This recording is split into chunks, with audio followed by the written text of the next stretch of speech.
Thank you so much, Your Lordship, for accepting to talk to the Catholic Radio Network. It's my And pleasure. yes, you have been doing great in your diocese of Tumbura-Yambio, visiting many places, and also tell us what is the situation there now. The situation is okay because Christ is there. So where God is, all is fine. And at this particular time is the best of seasons in Western Equatoria. It's the time for harvesting.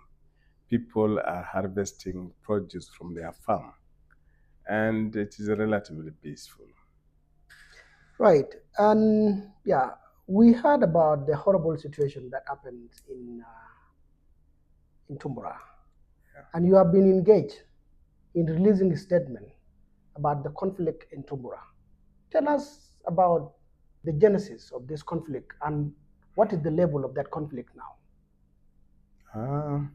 Genesis, I cannot know. All I know is that conflict erupted among the people, mainly during this peace agreement where we have different groups of parties.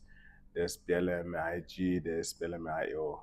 So this particular one broke out inside the SPLM-IO in Tombora, and didn't take long, and then it took a kind of almost a tribal dimension, but which I have not concluded like that because the people fighting, yes, but those who are running, the civilians, they are all together.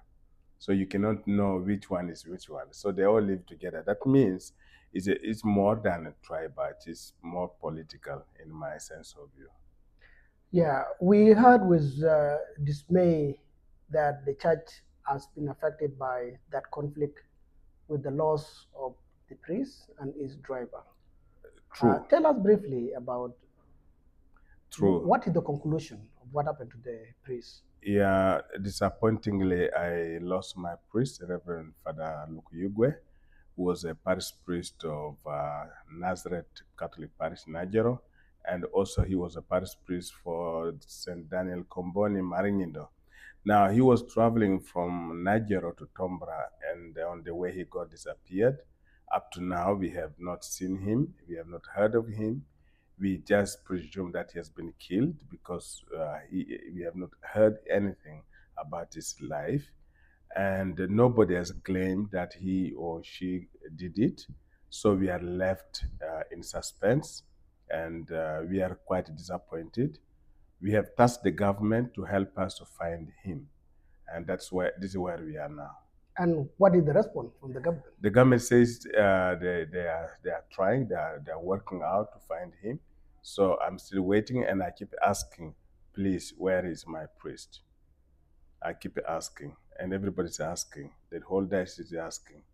The mother church is asking, where is Father Luke Yugwe and his driver Michael Beko?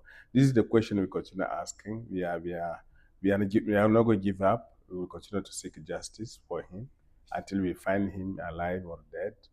That's the task we have. We are just in prayers for him. You are leading a big congregation.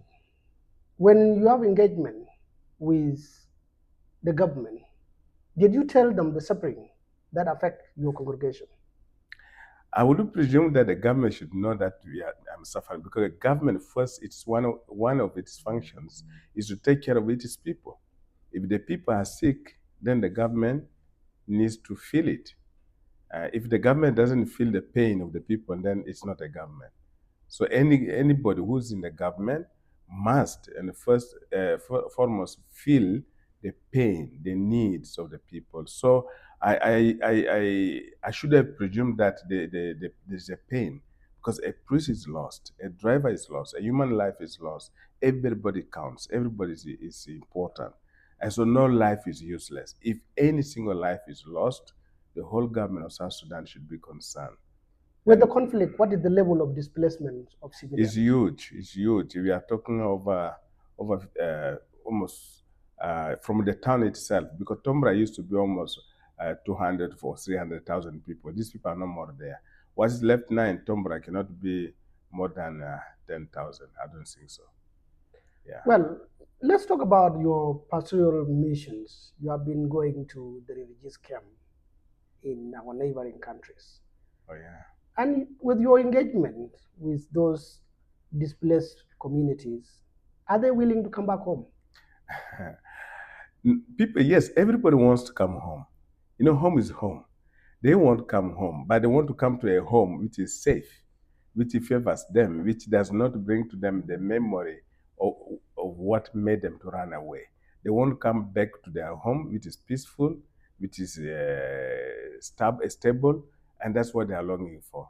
And so it calls on all of us that we must set the home for these people peaceful so that they come home.